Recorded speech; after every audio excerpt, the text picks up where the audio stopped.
मैं हूं भूपेंद्र रावत और आज हम आपके साथ बात करेंगे हमारे देश के अंदर देशवासियों को कोरोना से बचाते बचाते संघर्ष कर रहे, बलिदान दे रहे डॉक्टरों का जो बलिदान हुआ उसका मजाक और उपहास उड़ाया बाबा रामदेव ने, बाबा व्यापारी बाबा रामदेव ने। और भारत सरकार, मोदी की सरकार प्रेम पत्र लिखती है बाबा रामदेव को कि मजाक मत उड़ाओ। हमारे देश के अंदर डॉक्टरों की योग्यता पर सवाल उठाते हैं बाबा रामदेव। हमारे देश के अंदर जो डॉक्टरों की शहादत हुई उनकी संख्या गलत बताते हैं। पहली कोरोना की लहर जब आई थी, ऑल इंडिया मेडिकल एसोसिएशन जिसमें 3.5 लाख डॉक्टर हैं, 748 डॉक्टरों की शहादत हुई थी और दूसरी लहर में 270 डॉक्टरों की शहादत हो चुकी है और बाबा रामदेव ने 10,000 डॉक्टर बताए।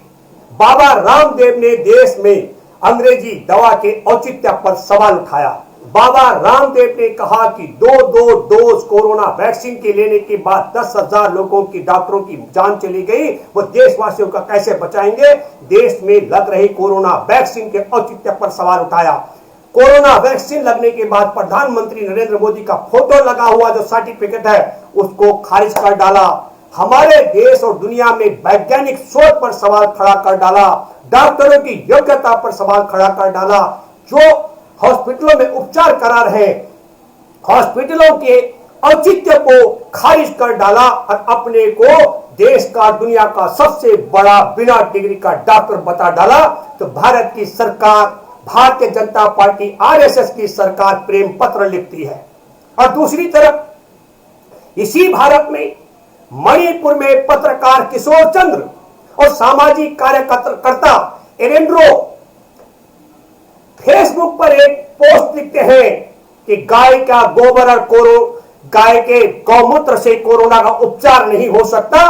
तो भारत की मोदी सरकार, संघ परिवार की सरकार के इशारे पर मणिपुर के पुलिस उन पर राष्ट्रद्रोह का मुकदमा बना देती है। देश को खतरा राष्ट्रीय सुरक्षा अधिनियम के तहत रासुका लगाया जाता है। मैं जरा जानना चाह रहा हूं मेरे देशवासियों कि गाय के गोबर खाने से, गाय के गोबर में लेटने से, लेप से क्या सच में कोरोना ठीक हो सकता है क्या? गाय का मूत्र पीने से क्या सच में कोरोना ठीक हो सकता है क्या? उस वैज्ञानिक युग में यदि पत्रकार ने, उस वैज्ञानिक युग में यदि सामाजिक कार्यकर्ता ने कहा कि कोरोना का उपचार गाय के मूत्र और गाय के गोबर से नहीं हो सकता, तो देश के लिए खतरा बता करके रासुका में बंद कर जाता है। और जो हमारे देश के डॉक्टरों की शहादत का मजाक उड़ाता है, डॉक्टरों की शहादत की संख्या गलत बताता है, कोरोना वैक्सीन के औचित्य को खारिज करता है, हॉस्पिटलों के औचित्य को खारिज करता है, वैज्ञानिक शोध पर सवाल खड़े करता है, हमारे देश में उसको एसपीजी सुरक्षा व्यापारी बाबा को दी जाती है। भारत ऐसी दशा में पहुंच चुका है। मैं आपके माध्यम से जानना चाहता हूं कि सुनील बंसल जो पतंजलि में बड़े ओहदे पर थे, दुख और अफसोस की बात है, मैं उनके आत्मा के लिए शांति की प्रार्थना करता हूं और उनके परिवार को दुख सहने की शक्ति ईश्वर इस मौके पर दे। पर मैं ये जानना चाहता हूं कि उनका उपचार क्यों नहीं बाबा रामदेव ने किया और ये सब क्यों हुआ। हमारे देश में जांच के लिए तड़पते इंतजार में लोगों की जान चली गई। हमारे देश के अंदर एम्बुलेंस की इंतजार करते करते लोगों की सड़क पर जान चली गई। बिना दवा के हॉस्पिटल की चौखट पर बेड की इंतजार में हजारों लोगों की जान चली गई। हॉस्पिटल में बेड पर लेटे लेटे हर अपने घर में होम क्वारंटीन रहते हुए ऑक्सीजन के बगैर तड़पते जान चली गई। तो बाबा रामदेव इस समय टूल किट की तरह, आरएसएस बीजेपी के टूल किट की तरह काम कर रहे हैं। हे भारत के लोगों, दवाई से नहीं बचता इंसान। हे भारत के लोगों, ये डॉक्टरों से नहीं बचता इंसान। हे भारत के लोगों, इन हॉस्पिटलों में नहीं बचता इंसान। हे भारत के लोगों, मत मांगो कोरोना वैक्सीन, इससे नहीं बचता इंसान। ऐसा ये जो है टूल किट है आरएसएस मोहन भागवत का और नरेंद्र मोदी का, और टूल किट के कारण योजनाबद्ध तरीके से हमारे देश के डॉक्टरों के खिलाफ, हमारे देश के नागरिकों को खड़ा कर रहा है। अंग्रेजी दवा के खिलाफ देश के लोगों में नफरत फैला रहा है। हॉस्पिटलों में लोगों को विमुख करने का काम कर रहा है और षड्यंत्र के तहत वैक्सीन के लिए भी ये नई हवा खड़ी कर रहा है। कहता है कि जो दो डोज लगाकर 10,000 डॉक्टर अपने को नहीं बचा पाए और इसका पुरस्कार मिला, मैं ऐसे हवा में नहीं कह रहा हूं, इसका इनाम मिला मनोहर लाल खट्टर की सरकार 1 लाख कोरोनिल के डोज हरियाणा में बांट रही है। हे मेरे हरियाणा के मित्रों, यदि कोरोना से लोग बचते तो सुनील बंसल जी आज हमारे देश में हमारे बीच में होते, वो स्वर्ग न सिधारे होते। ये बात मैं आपसे कहना चाहता हूं। तो मैं आप सब लोगों से अपील करता हूं और मैं जरा जानना चाहता हूं कि आपको मैं बताता हूं कि खेल देश के साथ क्या हो रहा है। सरकार देश में हॉस्पिटल में बेड नहीं दे पा रही है, ऑक्सीजन नहीं दे पा रही है, एम्बुलेंस नहीं दे पा रही, जांच नहीं करा पा रही है, दवा नहीं दे पा रही है, इसलिए ऐसा माहौल बना रही है ताकि आप इन सब की डिमांड न करें। लेकिन एक बात मैं कहना चाहता हूं, जो सरकारी कागजों में कोरोना के मामले हैं उनकी संख्या भी लाखों में आ रही है। पहली बार हमारे देश के अंदर बमुश्किल 500 मामले थे और देश में लॉकडाउन किया गया था।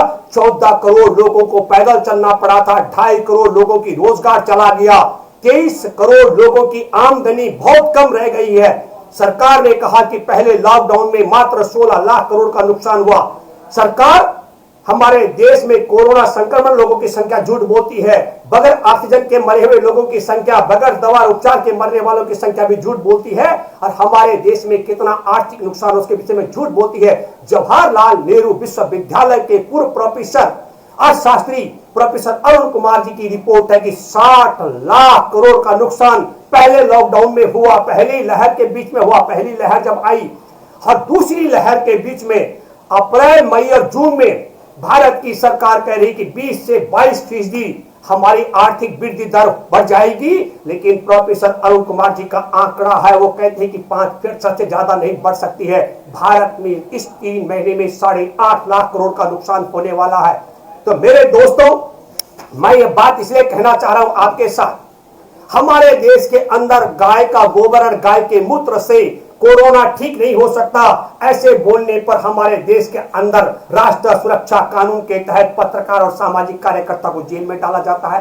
तो जिसने हमारे देश के शहादत देने वाले डॉक्टरों का अपमान किया, हमारे देश में कोरोना वैक्सीन लग रही उसका मजाक उड़ाया, जिसने हमारे देश में हॉस्पिटलों की औचित्य को खारिज किया, जिसने हमारे देश और दुनिया के वैज्ञानिक शोध पर प्रश्न चिन्ह खड़ा कर दिया और जिस जाहिल ने अपने को सबसे बड़ा डॉक्टर बताया, जो अपने ही मैनेजर को नहीं बचा पाए सुनील बंसल को, वो उस व्यक्ति के पर किस प्रकार का मुकदमा मोदी सरकार बताए कि क्या उसको प्रेम पत्र लिखा जाना चाहिए कि उस पर भी देश में बड़ा मुकदमा दर्ज किया जाना चाहिए। और क्या सच में गाय के गोबर खाने से, इसमें लेप लगाने से, गौ का मूत्र पीने से कोरोना ठीक हो सकता है क्या? यदि नहीं हो सकता है तो किशोर चंद्र और एलेंद्रो सामाजिक कार्यकर्ता दोनों को तत्काल रिहा किया जाना चाहिए। मैं मेरे दोस्तों आपसे बात करना चाहता हूं, पहले लॉकडाउन में देश में 60 लाख करोड़ का नुकसान कराने वाले व्यवस्था पर मोदी पर क्या मुकदमा दर्ज कराया जाना चाहिए? मोदी सरकार बताए। पैदल चलते चलते, गाड़ियों से कुचल करके, रेल से कट करके, भूख से मरने वाले, पुलिस की लाठियों से मरने वाले 800 से ज्यादा लोगों की हत्या का मुकदमा किस पर चलाया जाना चाहिए? ये मोदी सरकार बताए। मैं जरा जानना चाहता हूं मोदी सरकार से, 23 करोड़ लोगों की रोजी रोटी आमदनी छीनने पर, जिनकी आमदनी कम कर दी गई है, उसके लिए क्या सजा दी जानी चाहिए? और मैं कहना चाहता हूं कि ऑक्सीजन की इंतजार में जो बेड में मर गए उनकी हत्या का मुकदमा, जो हॉस्पिटलों के बाहर चौखट पे मर गए बेड की इंतजार में, जो बिना दवा के मर गए, जो सड़कों पर एम्बुलेंस के इंतजार में मर गए, जांच के इंतजार में मर गए, उनका मुकदमा किस पर दर्ज है? मैं प्यारे देशवासियों आपसे अपील करता हूं, खास करके भारत के एक एक गांव के प्रधान से मैं अपील करता हूं, इस समय हम सब लोगों को मानवता के लिए एकजुट होना पड़ेगा। और अपील मैं यह करता हूं, आपके गांव में जो व्यक्ति भी कोरोना की जांच की इंतजार करते करते जांच की तब टीम आए और इंतजार में कोरोना से मर गया और सरकार के आंकड़ों में दर्ज नहीं है, उसकी हत्या का मुकदमा, जांच न करने का मुकदमा आप सरकार पर दर्ज कराएं। उसके लिए अपने इलाके के पुलिस थाने में या आपके यहाँ पटवारी व्यवस्था वहां शिकायत दर्ज कराएं। जो गंभीर बीमार होने के बाद एम्बुलेंस की इंतजार करते करते मर गया, उसके हत्या का मुकदमा, एम्बुलेंस टाइम से नहीं पहुंची और जान चली गई, उसकी हत्या का मुकदमा दर्ज कराएं। जो हॉस्पिटल के बाहर चौखट पर इंतजार में मर गए, बेड के इंतजार में, उनकी हत्या का मुकदमा सरकार पर दर्ज कराएं। और जो ऑक्सीजन की इंतजार में बेड पर जान गंवा चुके हैं और जो लोग अपने घरों में होम क्वारंटीन में बगैर ऑक्सीजन के मर गए, उनकी हत्या का मुकदमा सरकार पर दर्ज कराएं। और मैं ये कहना चाहता हूं, ये नालायक सरकार हमारे देश के लोगों की जांच नहीं करा पा रही है, न विदेश से आया हुआ कोरोना रोक पाई, न देश में जांच करा पा रही है, न टीके लगवा पा रही है, न एम्बुलेंस लोगों को भेज पा रही है, न हॉस्पिटल में इलाज करा पा रही है, न ऑक्सीजन दे पा रही है। और मरने के बाद भी हमारे देश में अंतिम दाह संस्कार का, जैसे दवा का कालाबाजारी है, अंतिम दाह संस्कार की सामग्री की भी कालाबाजारी करा रही है। और मैं आपसे अपील करता हूं, जो हजारों हजार लोग दाह संस्कार के बगैर, जिन्होंने नदियों में, जिनको कुत्ते चील कौवे खा रहे हैं, उन लोगों के विषय में भी अंतिम संस्कार से वंचित किया हिंदुओं को, उसका मुकदमा भी दर्ज कराएं। और जिन हजारों हजार हिंदू के परिजनों ने वहां पर कब्र बना दी है नदियों के किनारे, उनसे भी मैं अपील करता हूं कि वह सब भी मुकदमा दर्ज कराएं, कि ताकि पता लग सके हकीकत में आंकड़े कितने। मैं आंकड़े फिर कहना चाहता हूं, उत्तर प्रदेश में 403 विधायक, जो विधायक बड़े से बड़े हॉस्पिटलों में वेदांता तक इलाज करा सकते हैं, 2.5% विधायकों की जान जा चुकी है।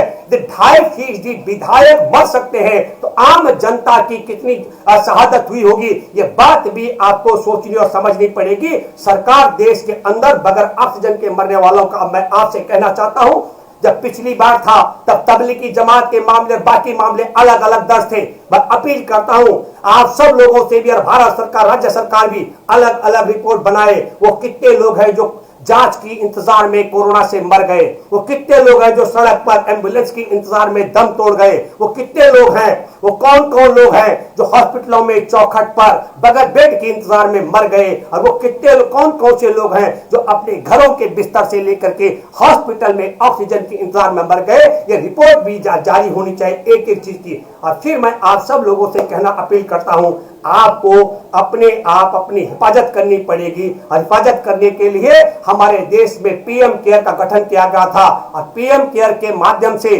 देश भर में जो वेंटिलेटर हैं, उनमें बड़ी संख्या में तो नकली हैं और खराब हैं, और जो थोड़ा बहुत अगर हैं भी कहीं पहुंचे हुए, तो उनको चलाने के लिए ऑपरेटर नहीं है। हमारे देश का पैसा कोरोना से लड़ने के लिए जो आ रहा है, वो पीएम केयर में प्रधानमंत्री और उनका गिरोह कहां ठिकाने लगा रहा है, ये किसी को जानकारी नहीं है। तो मैं आप सब लोगों से अपील करता हूं कि पत्रकार जिसने गोबर और गौमूत्र पर सवाल खड़ा किया, ऐसे कोरोना ठीक नहीं होता, उनकी रिहाई के लिए, और बाबा रामदेव जो हमारे देश में कोरोना वैक्सीन, हमारे देश में उपचार, डॉक्टर, दवा, हॉस्पिटल, इन सब के औचित्य को खारिज करता है, इस पर देशद्रोह के मुकदमे की मांग करने को लेकर के और एसपी सुरक्षा हटाने के लिए हम सब लोग एकजुट हो। इसके साथ में मैं अपनी बात को इस उम्मीद के साथ में अंत करता हूं कि आप सब लोग इस बात को दूर दूर तक पहुंचाएंगे, और प्रत्येक गांव का, ग्राम पंचायत का प्रधान, चुनाव प्रधान से अपील करता हूं, आप अपने अपने गांव की हर तरीके से जो मौत हुई है उसका आंकड़ा जरूर पुलिस के पास एक एक का अलग अलग दर्ज कराएंगे। और मैं इसके साथ अपील करता हूं, हमारा पेज है वॉइस ऑफ इंडियन पीपल्स, मैं उम्मीद करता हूं आप उसमें जुड़ करके ये पूरे आंकड़े हम तक, क्योंकि हमारे मित्र हैं सुप्रीम कोर्ट के वरिष्ठ अधिवक्ता संजय पारिक जी, उनके साथ मेरी बात हुई है। सरकार के आंकड़े जो झूठे हैं, इनको खारिज करने के लिए हम लोगों को अगर कुछ करना पड़ेगा, तो उसकी पैरवी हमारे गांव, भारत के ग्राम प्रधान देश है, और मैं ग्राम प्रधानों से अपील करता हूं कि इसमें आपकी अहम भूमिका रहेगी। आप हमारी बात को सुने और बाकी सब लोगों तक भी शेयर करें, और जिस तरीके की शिकायत दर्ज कराने की हमने बात की उसको अमल करेंगे, इस उम्मीद के साथ में मैं आपसे अपील करता हूं। 6 महीने हमारे किसान आंदोलन को होने लगे हैं, और इस बीच में बड़ी शहादत किसानों की हुई है, हमारे देश के अंदर कुछ नहीं बचा पाया। मैं अपील करता हूं इस काले कानून को नरेंद्र मोदी की सरकार जल्दी वापस ले। धन्यवाद। जय जवान जय किसान।